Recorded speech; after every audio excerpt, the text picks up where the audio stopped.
വീര്യം കുറഞ്ഞ മദ്യത്തിന് നികുതി ഇളവ് പ്രഖ്യാപിച്ചതിൽ വിവാദം കത്തിപ്പടരുമ്പോൾ നിയമസഭയിലെ മൗനം തുടർന്ന് എക്സൈസ് മന്ത്രി എം ലിജു. ബഡ്ജറ്റ് ചർച്ചയിലും ഡിമാൻഡ് ചർച്ചയിലും വിമർശനങ്ങൾ ഉയർന്നിട്ടും മറുപടി പ്രസംഗത്തിൽ എക്സൈസ് മന്ത്രി മൗനം പാലിക്കുകയാണ് ചെയ്തത്.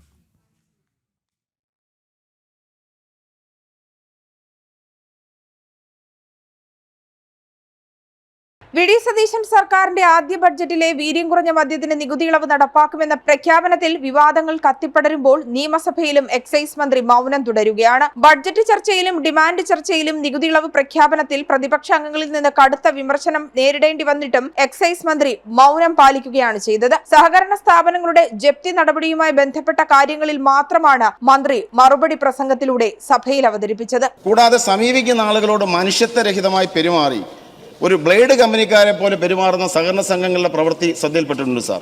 കൂടാതെ ആദ്യഘട്ടത്തിൽ സഹകരണ സംഘങ്ങളെ സമീപിച്ചു കഴിഞ്ഞാൽ അവിടെ നിന്നും ഇളവ് നൽകുകയും അതിൽ തൃപ്തരല്ലെങ്കിൽ ജെആറിന്റെ നേതൃത്വത്തിലുള്ള സമിതിയെ സമീപിക്കാമെന്നും അതിലും തൃപ്തരല്ലെങ്കിൽ സഹകരണ മന്ത്രി ചെയർമാനായ സംസ്ഥാന സമിതിയെ സമീപിക്കാമെന്നുള്ള വിവരം സാർ അറിയിക്കുന്നില്ല എന്നുള്ള ഗുരുതരമായ പരാതി പലയിടത്തും ഉയർന്നു വന്നിട്ടുണ്ട്. വീര്യം കുറഞ്ഞ മദ്യത്തിന് നികുതി ഇളവ് ഏർപ്പെടുത്തുമെന്ന ഉറച്ച നിലപാടാണ് എക്സൈസ് വകുപ്പ് തുടരുന്നതെന്നാണ് മന്ത്രിയുടെ മൗനത്തിലൂടെ വിലയിരുത്തപ്പെടുന്നത്. ജനം, തിരുവനന്തപുരം.